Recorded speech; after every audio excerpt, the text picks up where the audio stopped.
Anyways, thank you all so much for watching. I'm sorry again that I've been on such a long hiatus from making videos. Some of it was intentional, some of it wasn't, but oh well. I'm here now, and I'm excited to be talking hoops again with all of you. I've got so much content planned for the summer, and lots of things to talk about to suffice the NBA drought we'll all be in. You're not that guy, bro. You're not that guy. You need to leave!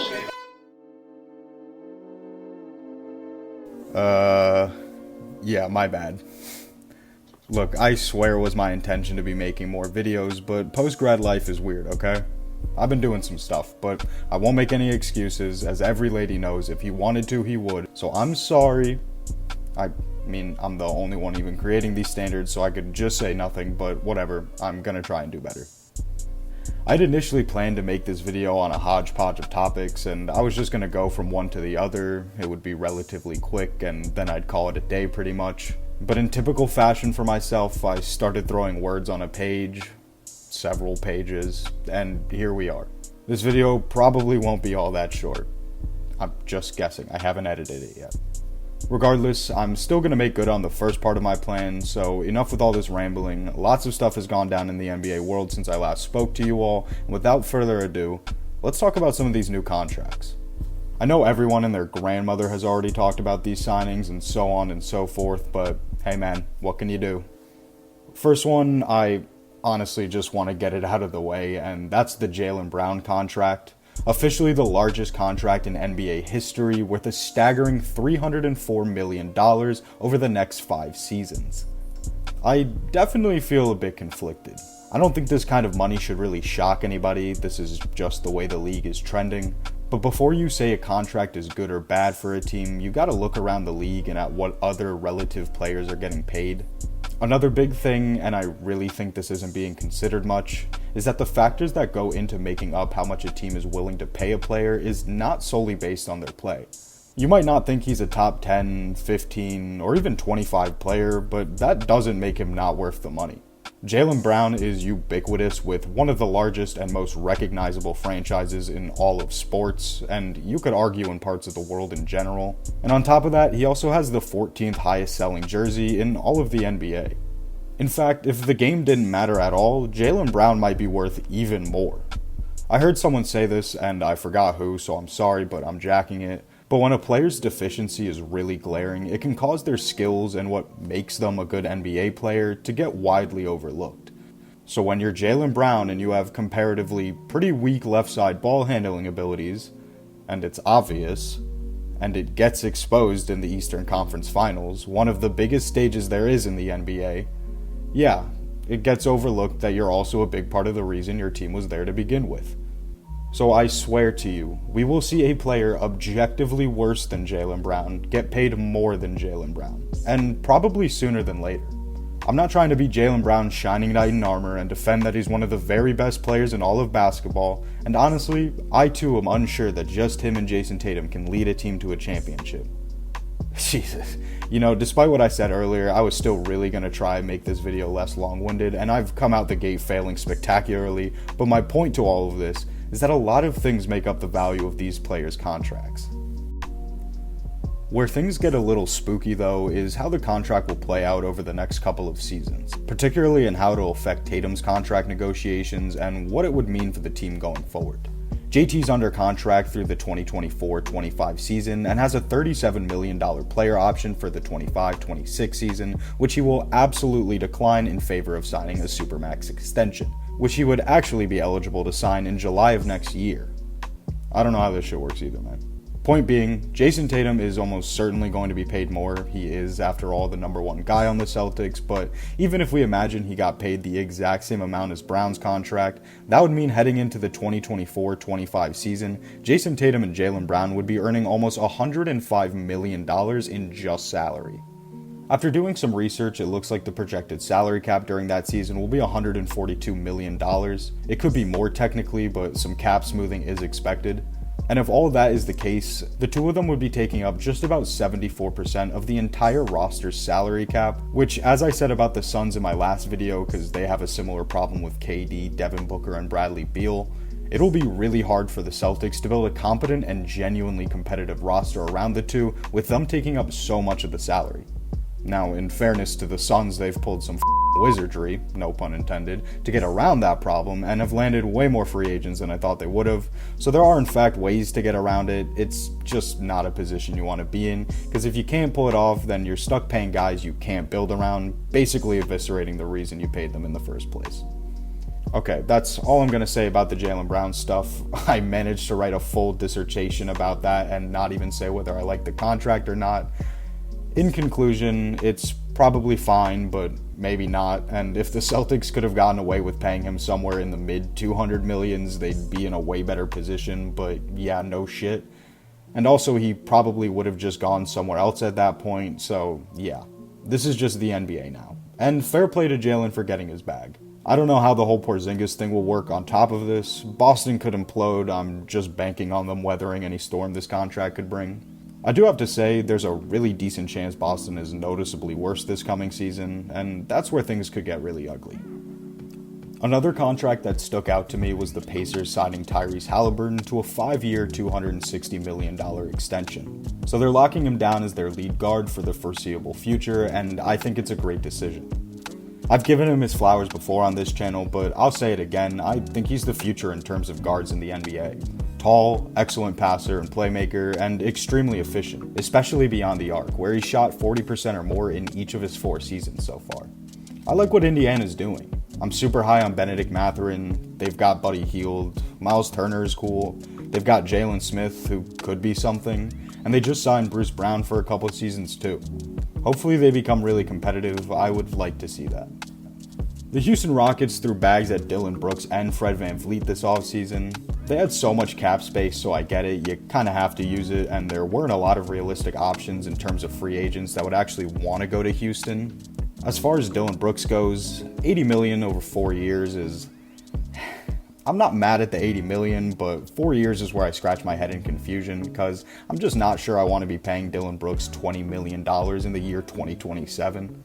He's not an efficient or volume scorer by any means for NBA standards. He's solid defensively, but there are better defensive guards in the league, and honestly, he's really not the veteran presence a team like the Rockets need. At least not on the floor. I don't know how he is in the locker room. The potential silver lining, in my opinion, is with a higher volume of opportunities on offense, Brooks can boost up his numbers to being relatively respectable, and as long as he continues to be the tenacious defender he's known as, maybe it'll be a decently valuable asset to trade in a couple of seasons when the Rockets' young guys are starting to really come into their own. And in fairness, $20 million a year is only going to become more and more of a bargain, so this probably won't screw Houston down the line.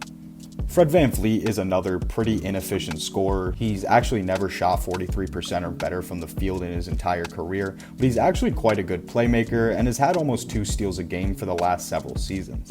I also think that VanVleet will add a good veteran presence, and he does come with championship level pedigree. $130 million over 3 years might seem a bit wild, but I think he's going to be a great ceiling and floor raiser for this team, and I think that's where a good amount of the value comes from. There's so much raw talent in the Rockets' young guys, you can imagine their potential only becomes a lot higher with an experienced NBA point guard leading the way. Also, don't sleep on the Fred VanVleet, Alperen Sengun pick and roll.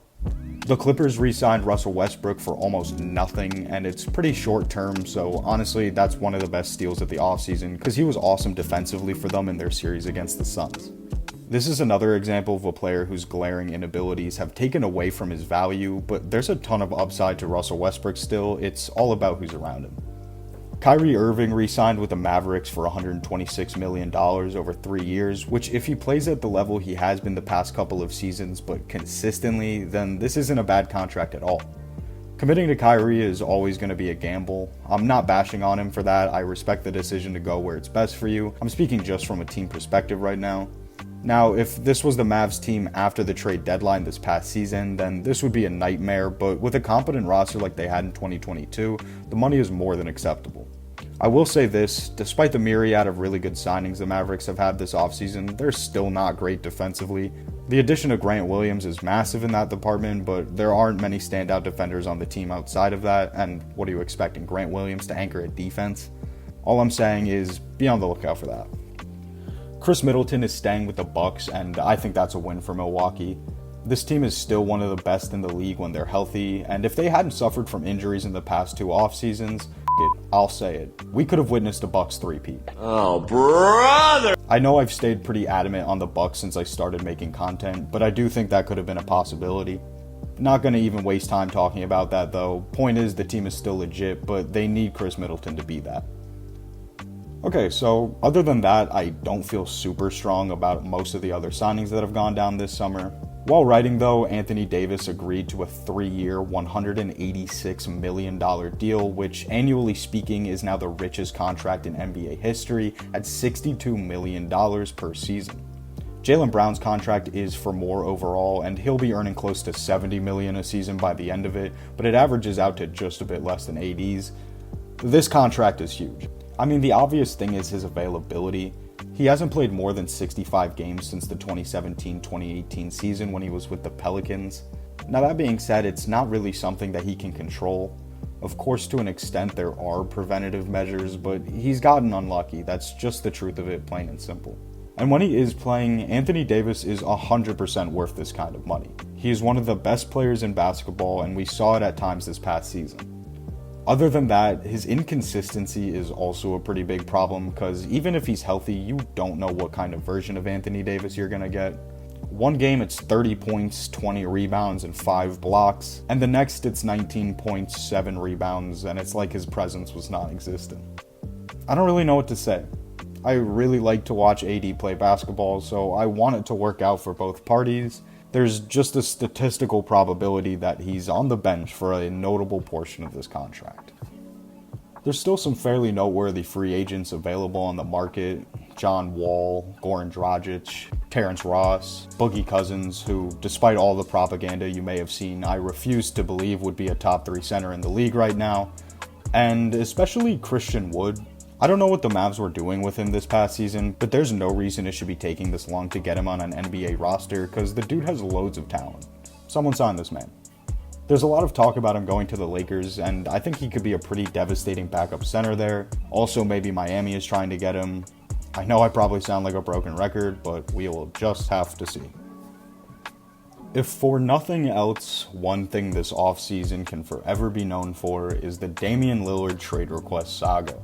Something that has gone from a gleefully exciting prospect to something that makes you want to smash your head into a wall every time you have to hear about it. The standoff currently going on between the Portland Trail Blazers, Damian Lillard, the Miami Heat, and various fourth-party candidates is very much not fun to watch. It's like watching the DVD logo bounce around the screen, doomed to never hit the corner perfectly. When the news finally broke, I was momentarily surprised, because Dame potentially leaving Portland has been one of the biggest will-they-won't days of the past several years. It's also always big news when a franchise's greatest player finally departs, and on top of that, Damian Lillard is still one of the best guards in basketball. But outside of the initial, ooh, it's finally happening feeling, I was kind of indifferent to this trade request from the start. Frankly, I'm just not deeply invested in where Damian Lillard is playing, and if he wanted to stay in Portland for his whole career, I would have understood and not really cared all that much. I don't know why so many people have cared so deeply for so long. It's really just his and the Blazers' problem, but now that he's requested a trade, it does seem like it's everyone's problem. I don't really know what I could say that would actually contribute to the discussion on Dame's trade request, because it truly feels like it's gone nowhere. I think there's a good chance this trade does go down eventually, but honestly, if I had to put my money on it, Damian Lillard will start out this coming season still in a Blazers uniform. As I said, I do think there's a good chance this move happens eventually, so obviously the Heat want him, but they don't want to give up what Portland wants, and they aren't budging. It's gotten to the point where you see these massive mock trades online with 3, 4, even 5 or more teams, all so that the Blazers and the Heat can be satisfied with the deal. But it's so hilariously unreasonable, and they almost all involve some team having to nuke their roster just to make the trade happen. Why would a team knocking on the door of a championship give half of its young guys, some rotation players, and several picks just to get one guard? They'll end up turning into the Portland Trailblazers. The monetary weight of the contracts we're starting to see is one thing, but the trade market has become so hyperinflated because of some really lopsided moves recently that it's making it hard for any big player to get traded unless there's a direct 1-for-1 or maybe 1-for-2 that equals that one kind of deal. Example, If Rudy Gobert can get traded to the Timberwolves for 5 players, 4 first-round picks, and a pick swap, then of course the Blazers are going to try and get a ridiculous amount for Damian Lillard. I hope that, like a pendulum, this extreme point kind of sways back into the realm of reasonability, but for the moment, this is what the NBA market looks like. Now, the Weenie Hut Jr. version of Damian Lillard's trade request saga was the announcement that James Harden wants out of Philadelphia. And with haste. Daryl Morey is a liar, and I will never be a part of an organization that he's a part of. Let me say that again. Daryl Morey is a liar, and I will never be a part of an organization that he's a part of again. Thank you, man. This makes 3 teams in a little over 3 seasons that James Harden has asked out of, and I don't know what's been going on behind the scenes exactly, but Harden has been extremely vocal about his discontent in this situation. Now granted, Harden requested a trade a bit before he started popping off with these most recent statements, so it's not like he came out the gate with this stuff, and it's possible it's more of a tactic to raise the heat on the Sixers side and get him his desired trade to the Clippers, but at the same time, the statements he's made are pretty definitive, and it's unlikely he could just walk back or water them down after the fact. Do you have an open line of communication with the 76ers, and how much patience do you need to have to let this play out? I've been patient all summer, so for me, it's just focus on what I can control, and that's working out, staying in shape, and getting ready for a good season. Too late to repair the relationship? I think so. I don't want to waste too much energy on yet another trade request that's hanging in limbo forever, but apparently Daryl Morey, the president of basketball operations for the Sixers, walked back on a few promises to Harden. For one, probably around a certain figure for an extension, but also because the Sixers have essentially ended trade talks for Harden despite his request. It's well known that last offseason James Harden took a pay cut in order to make space in the roster salary because he wanted to win, and I do think it reflected in his game this past season with the role he was willing to play. We saw when he dropped 45 against Boston in the playoffs that he still has that juice, and yet Harden averaged 14.5 shot attempts per game this past season, which was the lowest number of attempts since his last season with the Oklahoma City Thunder in 2012. Also, I honestly think he's a big reason Embiid won the MVP, because he left more on the table for Embiid to be able to shine. Not that Embiid couldn't shine himself. Despite multiple reports of unhappiness in Philly throughout the season, which do feel a bit contradictory to his efforts, in fairness to Harden, it really does seem like he committed to the team. So yeah, I'm not sure him on the Clippers is the best idea considering they already deal with 2 massively inconsistent stars when it comes to them being on the court, but oh well, I'm embracing the chaos at this moment. There's also a great chance that he isn't moved before the start of this season, and if that's the case, then we'll see if he plays it like he did those couple of games with Houston before getting traded to the Nets, or if he just sits out entirely. One more thing I want to talk about is, well, it's pretty dumb, so I'm not going to spend too much time on it, but basically the gist of it is, like clockwork, a point in the offseason is reached where random, tired-out debates get dusted off and reignited. Ones that no one was asking and aren't really even up for debate anyways. I'm looking at you, Dwayne Wade, James Harden all-time debate. I've seen this debate pop up online every offseason since I started watching the NBA. And side note, the only things I'll give Harden are his scoring and playmaking abilities, but give me the flash all day. Now, a large part of this is just content farming from the same 12 accounts because there's nothing else to post about at that moment, but there's something to say for the boredom that the deep offseason brings that gets to the brains of some NBA fans and causes them to get baited into these same old tireless debates. No one needs to see the same start bench cut post for the 3rd time that week, and we could depollute basketball discourse a lot if we all just collectively stopped engaging with recycled posts like that. Okay, the last things I want to talk about right now are some of the ideas I have for content.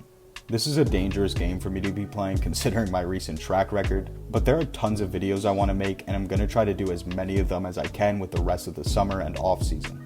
If I don't get to every single one of them before the season starts, that's totally okay. My intention would be to just keep making them whenever I'm not working on a video that's covering the active season. Some of the videos I have in mind are ranking my all-time greatest defenders. I saw a discussion about that recently and I thought it would be pretty interesting. I might even make a big video on my personal top 50 greatest players of all time. I know that might sound like the most basic video idea for a basketball content creator, but after the top 10 to 15 that are fairly universal, I think there's a lot of interesting conversations to be had, especially around how we value and weigh accomplishments from different eras and how the game has/will progress. Also, you can expect a season preview video before the NBA tip-off, just like last year. It'll probably be pretty similar to my first video, just better. I'm so excited for this upcoming season. It's gearing up to be incredible, maybe even better than this past one. I'm not sure how life is going to change and how that'll affect my content making, but I like doing this and I want to keep at it. So if it seems like I've gone away, just bear with me. If you're watching this video anyways, and especially if you've made it to this point, I'm truly so grateful. If you're returning and have watched any of my videos before, I really appreciate you being here now, and if this is the first video of mine that you're coming across, thank you as well, and I hope you enjoy the content I have in store. Well, I'm gonna call it there. Shout out to España for winning the Women's World Cup. Enjoy the rest of the summer, everybody, especially those who are gonna be going back to work or school. Thank you all so much for watching, and I'm so excited for what's next. I'll be back soon, but until then, take care.